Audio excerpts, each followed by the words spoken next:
Hey y'all, Katrina here with Gal Gone Camping. And I may be in short sleeves today, but winter's coming. The cold weather's coming. It's warm right now. Gosh, it's supposed to be 70, up to 70 or 71 here today. But cold weather is coming. So being prepared, getting in some wood while it is a nice day out. And that kind of made me think about something I want to talk about is about being prepared. So if you want to stick around for that, we're going to discuss that. Just come on back and join me.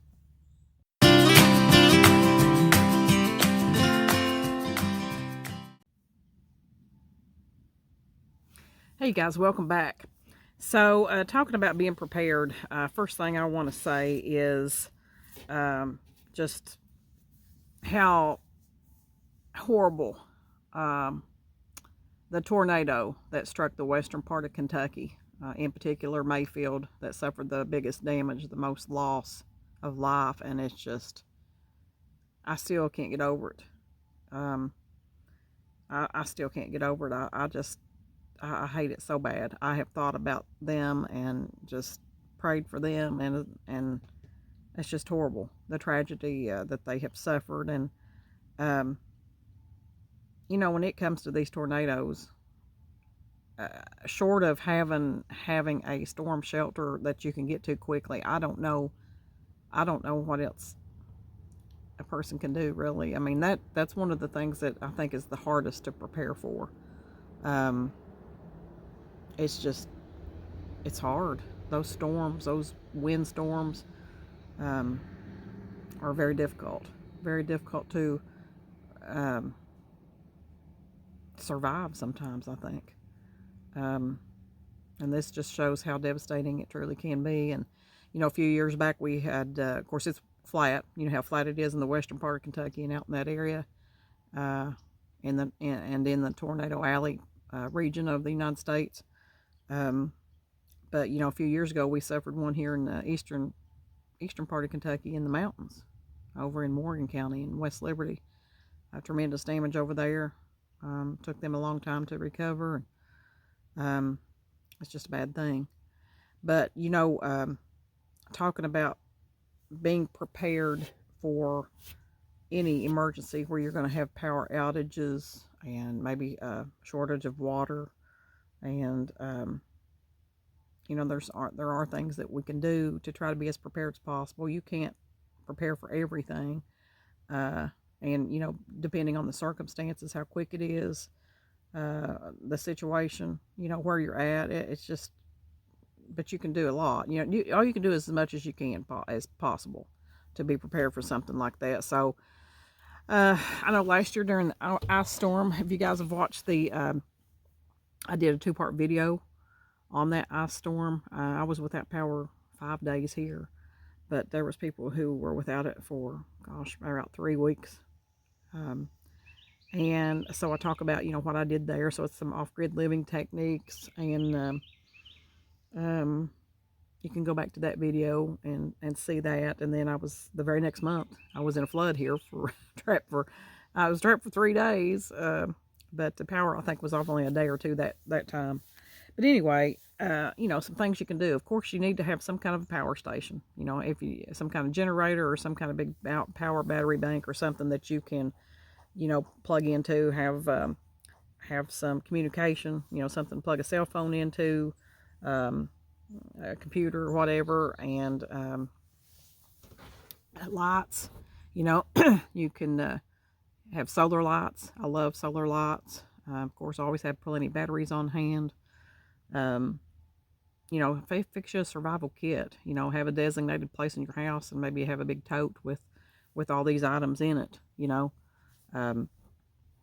Candles, candles, lamp oil, for oil lamps. And also, I keep a big 5-gallon jug of water that you can get like at Walmart or the grocery stores. And I had you can get a manual pump or a USB pump, charge pump to put on top. There's a video I done about that too. That is so handy because the water pressure was going down there at one point. It did finally come back up, but even if it had went off, I had water to do for quite some time. So, have you water put back. Have some bottled water put back. Get one of those big containers. and try to do that stuff while it's warm. Get wood in. Alternate source of heat. That's one of the biggest ones. If you heat with all electric, you really should try to make some other arrangements where you've got an alternate source of heat. Propane heater, um, wood burning fireplace, propane fireplace, um, some other means, because you always want to have a backup. Just like here when that happened, I have propane. I have a propane wall heater. I have a propane gas fireplace, and then I have a wood burning fireplace. So when the electric was out, I heat mostly with propane anyway. I do have like a couple electric fireplaces, but so I couldn't use those when the electric was out. But it was no big deal because I had my propane wall heater and propane gas logs, and then I had my wood burning fireplace. So it was great, But you have to have an alternate source of heat. So just wanted to talk about a few things about being prepared. You never know when something's going to hit. It don't have to be an ice storm or a winter storm. It can be, when there's flooding sometimes, the power will go out, or as we've seen in the wind storms, tornadoes, and there's several emergencies that could cause major power outages and water. So you have to be prepared, have to have that stuff stored back, buy all through the year, and make sure that you're always in stock and check it periodically. And so just want to bring that to mind as we're coming up on winter time. And like I said, it don't have to be in winter time when you have an emergency, but it seems to happen a lot here. When you have heavy snow and ice, the trees, will fall over on the lines, and you always have that problem. And so if you're always just, have a stock of stuff and know where it's at, know where everything's at, know where your flashlights are, know where, know where the extra batteries are, and matches, and fire starter. I love the little, like the Duraflame logs, that you can buy a carton of those and have those as a really good way to start a fire, as with, these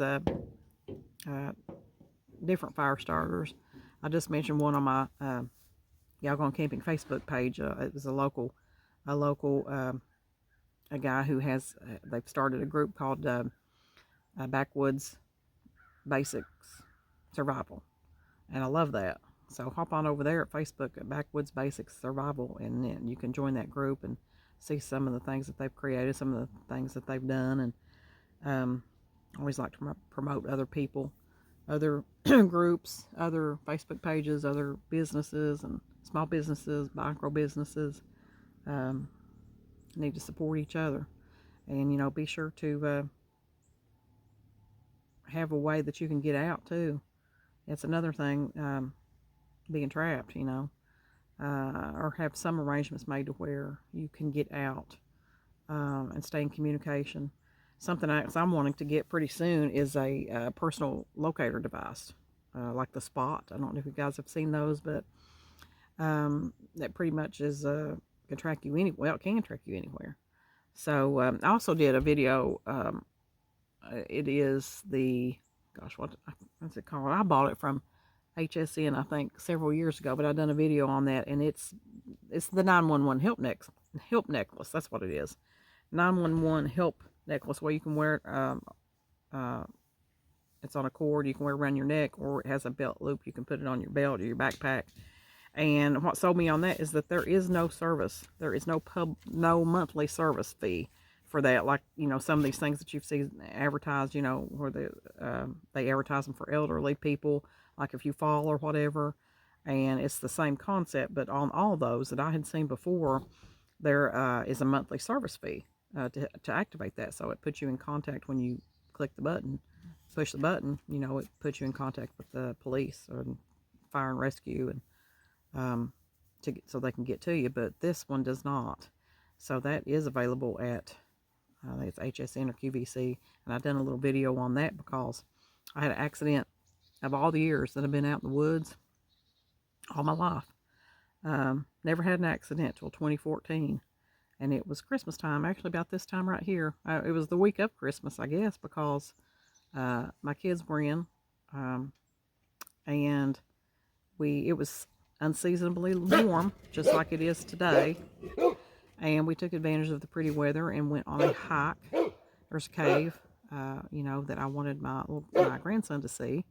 And so we took a hike up there up on the hill. And there's